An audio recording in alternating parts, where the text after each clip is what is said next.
Je pousse le bouchon. Je dis, écoute, Florian, maintenant, tu me dis. Compris. Voilà, tu me dis.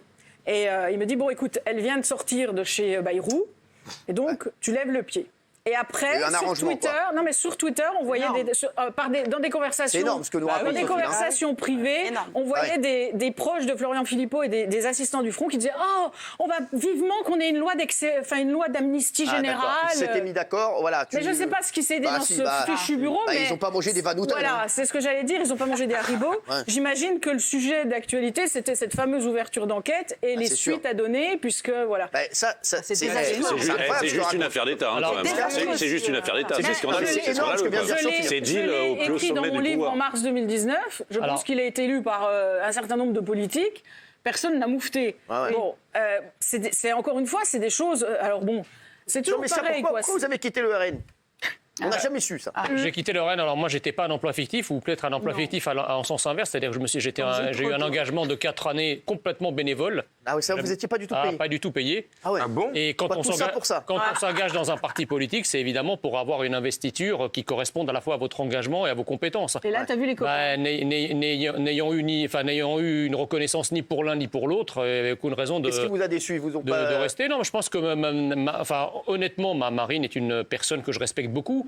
Sauf que son entourage, dans son entourage et dans ses conseillers les plus influents, il y a des gens qui ont l'ampleur intellectuelle d'un balai d'essuie-glace. On est d'accord.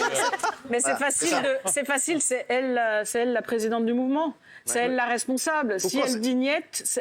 Vous pensez que ça peut lui faire mal à Marine Le Pen ? Est-ce que ça peut lui coûter l'élection, ça ? Non. Je pense très sincèrement que, voilà, pour l'instant, ils sont hauts dans les sondages. Moi, je suis moins persuadée que ça se concrétisera au niveau des régionales. Je voulais juste revenir sur cette histoire. D'abord, l'enquête du JDD, il n'y a rien de nouveau sous le soleil, en fait, parce que le rapport dont il est fait état dans cette une...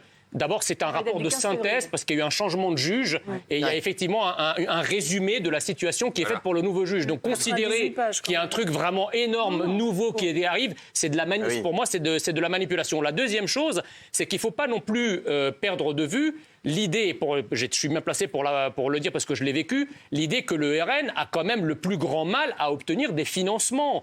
C'est pas un parti comme un autre qui aligne dans le Alors attendez, ils peuvent tricher. J'ai pas dit ça. J'ai dit que lorsque le MoDem, par exemple, fait ça, ou lorsque la France Insoumise fait ça, eh bien, ils n'ont pas de raison. Ils n'ont pas vraiment de raison de le faire. Moi,